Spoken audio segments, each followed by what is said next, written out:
Madame, Monsieur, bonsoir. Heureuse de vous retrouver pour cette nouvelle édition. Voici le sommaire. Le mauvais temps persiste sur la majeure partie du royaume, encore ce week-end, cette fois-ci avec son lot de victimes. Dans la province de Tétouan, 5 personnes ont été emportées par les crues hier à proximité de l'un des affluents de l'Oued Armilat. 4 corps sans vie ont été retrouvés, une personne est portée disparue. Et pendant ce temps, la mobilisation est toujours à son paroxysme dans les provinces exposées au danger des inondations. Des jours de pluie consécutifs, le flux est toujours vigoureux avec des cumuls records localement relevés. Nous le verrons dans les exploitations agricoles de Berkane où les sols sont totalement revitalisés et les cultures régénérées. Un souffle d'espoir pour les travailleurs de la terre. Et ces aléas de la météo impactent l'activité de la pêche. Seulement quelques jours du Ramadan, les prix du poisson sont à la hausse avec une offre qui accuse une certaine pénurie dans les marchés.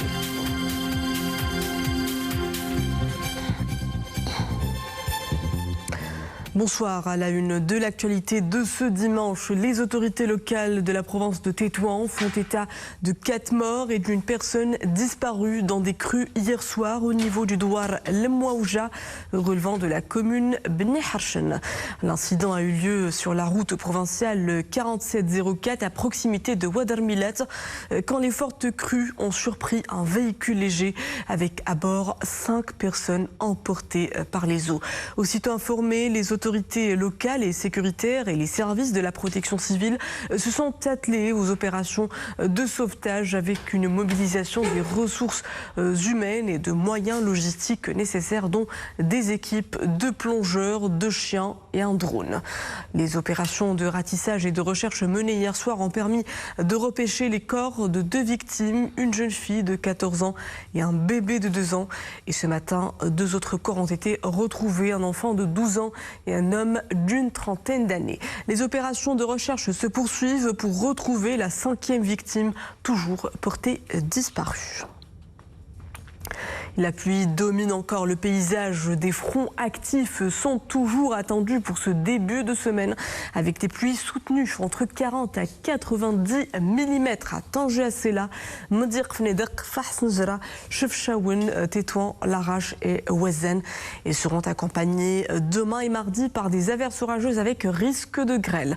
Des pluies plus modérées traverseront demain Kenitra, Taounat, Sidi Qassem, Taza, Ifrane, Sfro, Meknes, Fès, El Hajeb, Moulay Yacoub, El Hossima, Sidi Slimane avec des hauteurs prévues de l'ordre de 40 mm. Puis attention au vent, il continuera de souffler très fort cette nuit jusqu'à 100 km/h sur Jrada, Figig, Taoujirt, Boulman, Midels, Gersif, Taza, Tinrir, Ouarzazat, Fès, Meknes, El Hajeb, Oujdan, Gad, Berkane, Nador, Driouch, Sfro, Moulay Yacoub, Ifrane, Zagora, Taroudan, Tiznit et Sidi Ifni. Le temps sera très venteux demain. Fahs Njra, Mdir Fneder, Tétouan, Chefchaouen, El Hossima, Taza également du côté de Gassif, Nador, Taourir, Oujdan, Gad, Boulman et Midels. Et la neige reste d'actualité sur les hauteurs au-delà de 1800 mètres. Il tombera l'équivalent de 20 cm dans les provinces de Boulman, Gersif, Taza et Sfrou. Bref, vous l'avez compris, le parapluie restera votre meilleur ami tant les pluies restent fréquentes et les précipitations ont battu des records localement hier, notamment 92 bons millimètres ont été déversés en une journée sur Tanger, un record. 54 mm relevés à Ben Slimane, 38 du côté de Tanger-Port, 34 à Chefchaouen, comptez 32 mm pour Mohamedia et Ifrane, 30 pour Taza, puis 27 mm de pluie tombée sur Tétouan et Salé, 25 à Al Hossima, 24 à Meknes et 21 mm relevés à Fès.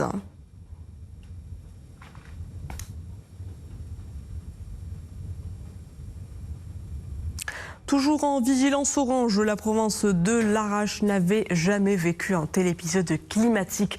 Arsal Kbir, des intempéries sans répit, traverse la ville et ses environs. Depuis lundi, à mesure que l'eau monte, la ville du Nord s'est vidée de ses 160 000 habitants. Des évacuations massives menées par les forces armées royales, épaulées par les pouvoirs publics qui restent en alerte permanente.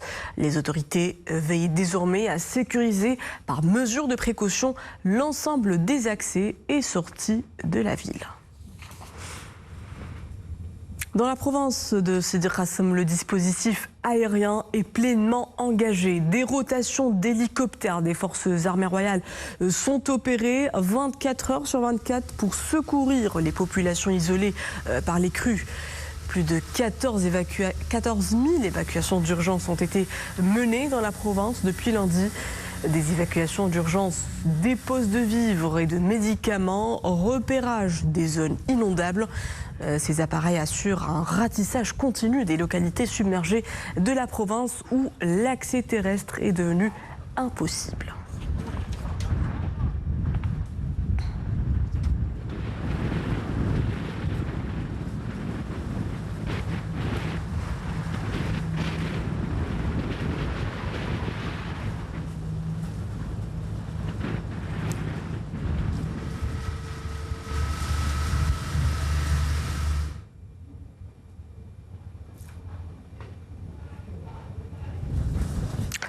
Retour à la province de l'Arrache où les bateaux de pêche sont contraints de rester au quai. Toute la filière a été mise à l'arrêt en raison des conditions météorologiques instables qui ont occasionné une montée des eaux. Afin de garantir la sécurité des marins ainsi que des professionnels du port, un dispositif préventif a été déclenché avec des mesures de sécurité renforcées. La reprise de l'activité reste conditionnée à une amélioration durable de la météo. Autre secteur impacté par les répercussions des perturbations météorologiques, l'éducation nationale. Cela fait déjà près d'une semaine que les cours sont suspendus dans nombre d'établissements en raison notamment du déplacement temporaire de familles et d'élèves vers d'autres zones ou villes. Dans le souci de garantir la continuité pédagogique de ces élèves, le ministère de tutelle a annoncé la mise en place d'un ensemble de mesures d'urgence. À cet égard, les établissements d'enseignement situés à proximité des lieux de résidence ou d'hébergement des familles affectées s'emploient à accueillir les élèves déplacés et à les intégrer temporairement dans des classes correspondant à leur niveau scolaire. Les procédures d'inscription dans ces établissements d'accueil seront ainsi facilitées, en plus de l'hébergement en internat et de services de restauration proposés chaque fois que cela est possible. Des classes pour l'enseignement à distance sont également mises en place. Des cours filmés sous forme de capsules vidéo structurées par matière et par niveau ont été mis à disposition gratuitement sur la plateforme numérique et sur l'application mobile Telmid TIS. Bonne nouvelle pour les passagers du port Tangemed. Le trafic maritime reprend vers les ports d'Algésiras. Les liaisons ont été rétablies à partir de 8 h ce matin à la faveur d'une amélioration progressive de la situation météorologique. S'agissant de la liaison entre Tarifa et Tanger-Ville, les compagnies maritimes envisagent une reprise du trafic sous réserve d'une confirmation durable de l'amélioration des conditions de navigation. Les récentes inondations qu'a connues la région de Qsar el-Kbir ont révélé un niveau avancé d'anticipation dans la gestion des catastrophes naturelles de plus en plus fréquentes et imprévisibles. Encore une fois, le Maroc a montré son efficacité avec une mobilisation proactive et une coordination exemplaire de l'ensemble des intervenants pour limiter les dommages. Une consécration de la vision royale en matière de gestion des catastrophes naturelles. Nabila Zarqan, Jihad Libri, Iman Ablou. Dans un contexte marqué par la multiplication des risques naturels liés au changement climatique, l'efficacité du système de gestion des catastrophes au Maroc s'impose comme un pilier fondamental pour la protection des vies et la garantie de la sécurité. Les différentes crises traversées par le royaume ces dernières années, dont les récentes inondations à Qsar el-Kbir, Sidi Qassem et leurs environs, ont révélé un niveau avancé de préparation et de mobilisation, grâce à une vision royale proactive et clairvoyante. Les forces armées royales, la gendarmerie royale, la protection civile, la sûreté nationale et les autorités publiques concrétisent la vision royale stratégique. Sur le terrain, celle-ci fait de la gestion des risques un choix souverain intégré au fondement de la sécurité nationale globale. Le dossier des catastrophes bénéficie d'une attention particulière de la part de Sa Majesté le roi Mohammed VI. La protection des populations est désormais une composante intrinsèque au centre des priorités. Cette dimension se manifeste par un suivi royal direct. Cela inclut les hautes orientations royales aux différents intervenants et institutions de veille et d'accompagnement humain, garantissant une mobilisation rapide des ressources de l'État lors des crises majeures. Ce cadre stratégique dépasse le simple traitement technique pour adopter une vision globale axée sur la résilience. La gestion des dernières intempéries a fait preuve d'une réactivité exemplaire. Cette efficacité se traduit par la mobilisation immédiate des autorités locales pour le sauvetage, l'évacuation et le soutien logistique, ce qui a permis d'optimiser la coordination sur le terrain, la sécurisation des espaces, la protection des vies humaines et des biens. Cet engagement multiniveau a limité les pertes humaines et évité des scénarios plus graves. Et les résultats sont là. Cet engagement multiniveau a évité les pertes humaines et les scénarios les plus graves. Elle traduit également une vision royale lucide et résolue, tournée vers l'anticipation des urgences et la consolidation de la résilience nationale. L'anticipation est ainsi le maître mot de la conjoncture actuelle, marquée par les aléas climatiques qui frappent cette année de nombreuses provinces du pays, en particulier celles du nord, du Gharb et du Lokous. Les évacuations préventives de plus de 154 000 personnes à Ksar el-Kbir, Larache, Kenitra, Sidi Qassam et Sidi Slimane ont permis d'éviter le pire. Aucune perte en vie humaine n'est enregistrée à ce jour, mais le niveau de vigilance ne faiblit pas pour autant dans les provinces qui demeurent exposées au risque d'inondation. On en fait le point avec notre consultant, le professeur de droit et politologue Mostafa Salmi. Bonsoir. Bonsoir. Alors nous venons de le suivre, professeur. Le Maroc a mis en place une stratégie très anticipative pour faire face aux effets des inondations, des évacuations par dizaines de milliers, des mesures préventives pour protéger les biens et les vies humaines. Comment cette capacité à agir en amont illustre-t-elle la vision royale en matière de gestion des catastrophes naturelles ? Vous savez, il m'arrive peut-être comme vous de zapper sur les différentes télévisions régionales et voici 3 soirs sur la télévision portugaise, j'ai assisté à un débat qui a eu lieu sur l'interpellation des ministres compétents par un certain nombre de citoyens qui ont donné l'exemple de quoi? Ils ont donné l'exemple du Maroc. Ils ont dit, mais regardez le Maroc, comment il réagit. Il arrive à évacuer 140 000 personnes. Alors, nous en sommes là. Pourquoi? Parce qu'il y a eu une capitalisation, un savoir-faire et que nous avons immédiatement une boîte à outils. Nous avons mis au point un modèle de gestion de crise. Ça a pris du temps, etc. Ça a fonctionné à Al-Hoceima avec le séisme de 1984. Ça s'est reproduit dans d'autres circonstances, notamment, vous savez, le séisme d'Al-Haouz le 8 septembre 2022. Ça se vérifie, etc. C'est-à-dire, nous avons un dispositif qui est prêt à réagir dans l'heure qui suit. Donc, alors c'est intéressant, évidemment, c'est une vision royale, c'est une politique royale. Sur ce plan-là, vous le savez, donc, la sollicitude et l'attention particulière du souverain pour ce qui est de ces situations-là, et donc la protection du citoyen. Et il y a là quelque chose d'important. Alors ça s'est traduit par l'évacuation de 140 000 personnes. Imaginez, c'est une communauté de 140 000 personnes qui a été évacuée dans des conditions exceptionnelles. Avec malheureusement aujourd'hui le bilan des victimes, 5 morts, etc. Mais c'est quand même exceptionnel sur le plan logistique et de l'organisation.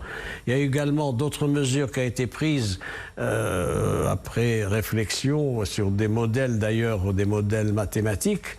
C'est le lâcher d'eau pour les garages qui risquent d'avoir une surcapacité. C'est le cas du barrage de Oued Makhazine, qui est problématique. Alors il y a également un dispositif qui est sur la table, qui existe, qui fonctionne. Au moment de la crise, c'est la mobilisation.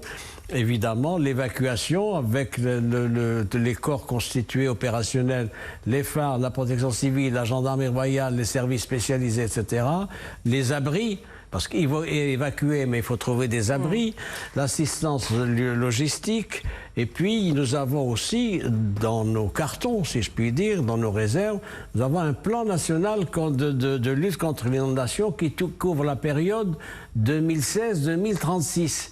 Ça existe, il y a un dispositif avec également depuis une quinzaine d'années un fonds de lutte contre les effets des inondations, également des programmes particuliers pour ce qui est des infrastructures anti-inondation, et puis un système, évidemment, système d'alerte et de prévision avec une carte géographique, ce qu'on appelle un atlas des inondations. On sait maintenant quelles sont les fortes probabilités d'inondation.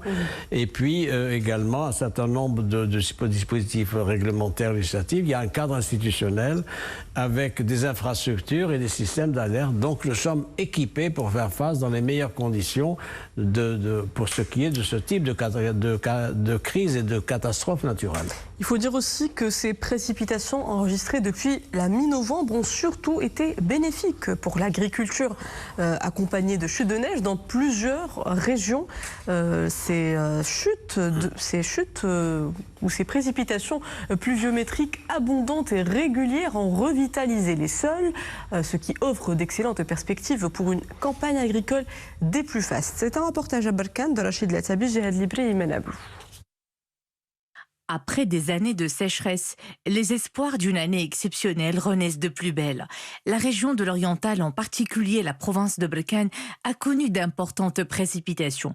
Les pluies de cette saison représentent bien plus qu'une simple ressource en eau. C'est le prélude à une gestion plus durable et rationnelle des ressources hydriques, notamment celles qui proviennent des barrages relevant du bassin hydraulique de Melouia. À la date du 4 février courant, les mesures pluviométriques enregistrées ont atteint environ 152 mm, réalisant un bond quantitatif par rapport à l'année dernière où les précipitations n'ont pas dépassé 62 mm. Cette augmentation aura un impact sur l'amélioration du rendement de la production agricole, la qualité et le volume des fruits, la teneur en jus, la revitalisation de la nappe phréatique et l'augmentation du remplissage des barrages dont certains ont atteint un taux de remplissage de 100%.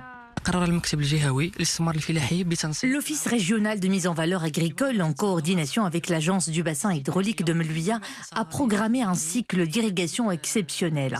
Ce cycle vise à remplir les citernes des agriculteurs afin de garantir des réserves d'eau suffisantes pour les prochaines saisons, arroser les cultures des agriculteurs qui souhaitent bénéficier de cette eau, en particulier ceux qui ne disposent pas de citernes privées.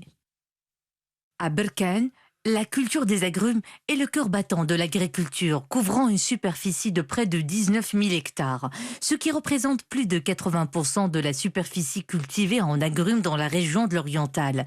Le produit clémentine de Berkane, bénéficiant d'une indication géographique protégée, est un véritable levier de développement dans la région. Les données préliminaires indiquent des prévisions de production de plus de 400 000 tonnes cette saison, grâce à la bonne pluviométrie par rapport à l'année dernière. Les barrages sont bien remplis et tout va pour le mieux. On s'attend à une campagne exceptionnelle. Dieu merci, tout se passe bien. Cette année, les fortes pluies ont bénéficié notamment aux petits pois et aux pommes de terre.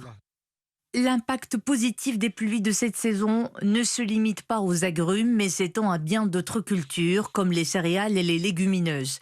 À l'échelle nationale, la superficie labourée s'élève à 4 500 000 hectares, dont 10% sont irrigués. Portés par ces précipitations, les réserves hydriques nationales ont été dopées. Ils atteignent à ce jour les 10,9 milliards de mètres cubes. C'est totalement inédit. C'est ce qui porte le taux de remplissage global des barrages à 65,2%, soit une hausse record de 134% par rapport à la même période de l'année précédente. Professeur, nos nappes phréatiques, nos retenues hydrauliques ont été rechargées significativement. Quel impact de cette pluviométrie sur la dynamique de croissance des cultures et quelles opportunités cela offre-t-il à l'économie nationale? Après cette année de sécheresse, ces pluies torrentielles sont une bénédiction de Dieu. D'abord, c'est extrêmement important. Je vais vous donner un exemple. On a un taux de remplissage des barrages qui est aujourd'hui de presque 66%. Il était à 30-32% il y a 4 mois. Donc vous voyez où nous en sommes.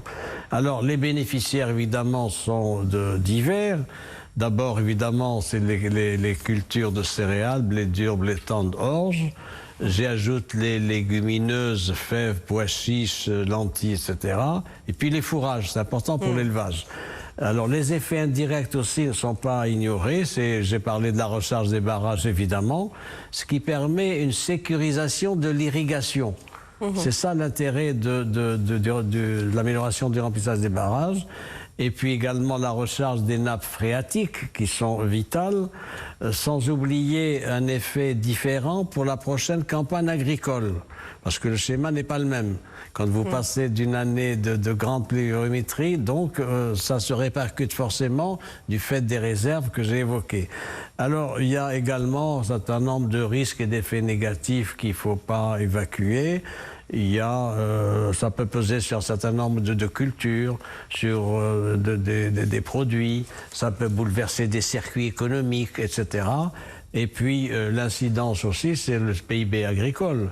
Nous avons un PIB agricole qui est à peu près de 14% par rapport à l'ensemble du PIB, donc c'est extrêmement important, ça va soutenir, ça va améliorer évidemment le revenu rural, hein, au moment où le monde rural connaît des difficultés et pâtit d'un manque de main-d'œuvre. C'est l'un des paradoxes d'ailleurs de la situation économique actuelle, on l'a vu. Et puis ça va diminuer évidemment la facture des importations de céréales, ça va améliorer les équilibres budgétaires et puis globalement ça peut donner, selon les conjoncturistes, entre 1 et 2% de croissance supplémentaire pour 2026 et probablement 2027. On enchaîne, professeur, avec cette autre actualité marquante de la scène politique nationale, l'élection hier du nouveau président du parti du Rassemblement national des indépendants. Il s'agit de Mohamed Chawki, unique candidat et figure politique de premier plan au sein du RNI. Mohamed Chawki succède donc à Aziz Akhnouch après avoir assuré depuis 2023 la présidence du groupe parlementaire du parti à la Chambre des représentants. Quel avenir se dessine désormais pour le parti de la Colombe sous la nouvelle direction de Mohamed Chawki et à la veille des prochaines échéances électorales? D'abord l'agenda, c'est le 11 janvier dernier, lors du bureau politique de son parti, que M. Aziz Akhnouch, président précisément du RNI, a annoncé qu'il n'allait pas solliciter un 3e mandat. Il est en fonction depuis octobre 2016. Il a dit « ça fait 10 ans que je suis à la tête de ce parti, donc je décidais de ne pas solliciter un nouveau mandat ». Et c'est comme ça qu'a été convoqué un mois, donc pratiquement 4 semaines après, hier, à Jadida, un congrès extraordinaire. Quel était l'ordre du jour de ce congrès extraordinaire? Plusieurs points. Évidemment, l'élection du successeur de M. Aziz Akhnouch, en l'occurrence, seul candidat retenu, c'était Mohamed Chawki. Également, la prolongation des mandats des instances, en l'occurrence, bureau politique et Conseil national. Et puis, une déclaration finale. La question qui s'est posée dans les cercles diplomatiques, politiques, partisans autres, c'est pourquoi cette décision de M. Akhnouch qui crée une situation particulière. Pourquoi? Parce que voilà un chef de gouvernement sortant qui est président d'un parti et qui, 7 mois avant les élections législatives normalement prévues en septembre 2016, décide de ne pas solliciter. Il y avait sur le papier une autre possibilité que j'évoque, c'est-à-dire le congrès ordinaire était prévu pour avril 2026. Ce congrès ordinaire pouvait être reporté au lendemain des élections législatives, c'est possible, etc. C'est possible, d'après les textes, il n'y a aucune règle associée. Donc il y a des considérations personnelles qui reviennent à M. Akhnouch, j'en ai expliqué. Alors, M. Mohamed Chawki a été élu, il a été élu donc, comme candidat unique avec 1910 voix contre 23 nuls, donc c'est ce qu'on appelle une élection de maréchal dans le vocabulaire de la science politique. Il a expliqué ceci, il a dit il s'agit d'une responsabilité collective et d'un pacte collectif, ce n'est pas une victoire personnelle. Il a expliqué que c'était là un rendez-vous stratégique du parti qui devait préparer, en l'occurrence les élections, que la transition a été organisée, c'est un exemple de transition organisée, sans secousse, sans crise, et qu'il a également évoqué ce qu'avait dit M. Arnouch dans son discours de départ. Il a dit qu'il s'agit de renouveler les forces de l'action politique et de renforcer la démocratie interne.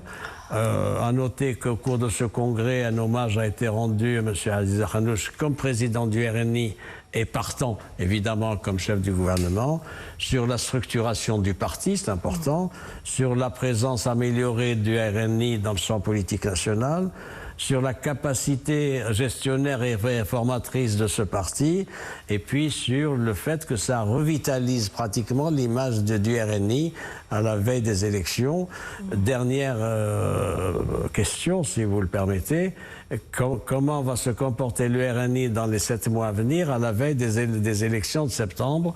Il est bien évident qu'il y aura un paramètre particulier lié au retrait de M. Aziz Arnouch, chef du gouvernement, et par là même donc à la sortie en scène au niveau de la présidence de son successeur, M. Mohamed Soukri.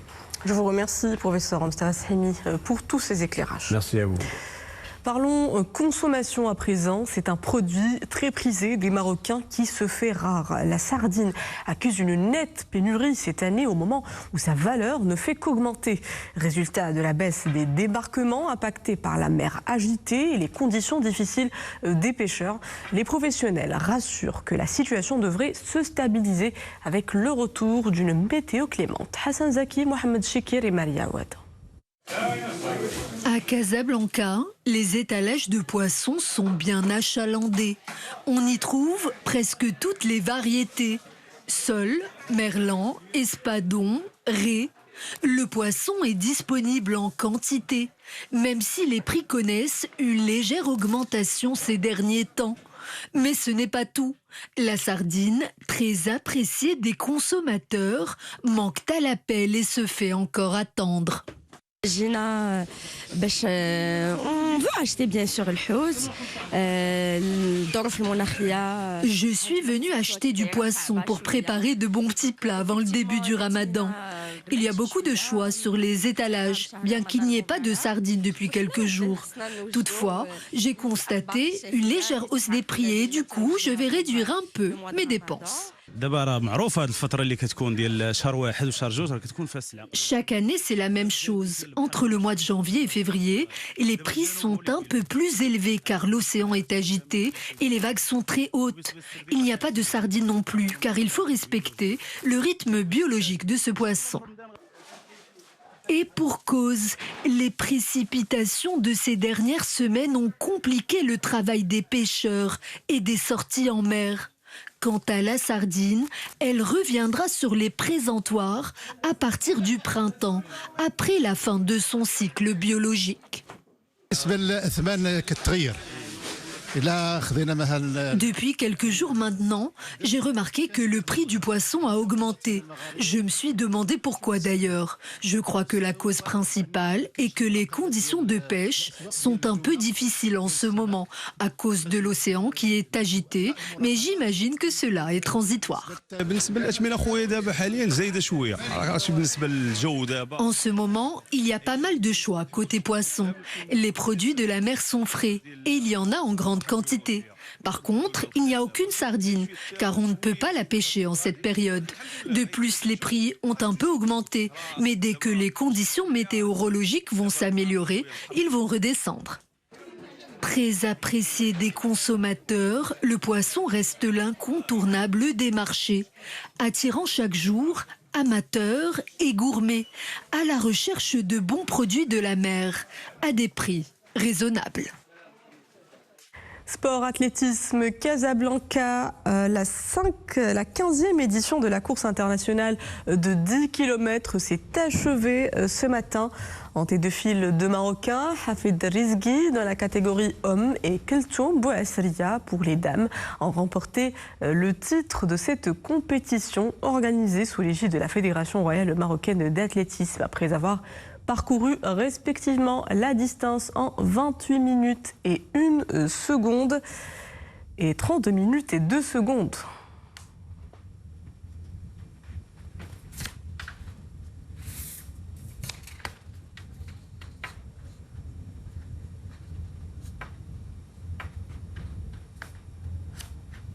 Et voilà tout pour ce journal. Merci à vous de l'avoir suivi. Le retour de l'info, c'est à 20h30. Excellente suite des programmes à tous sur Al-Oula.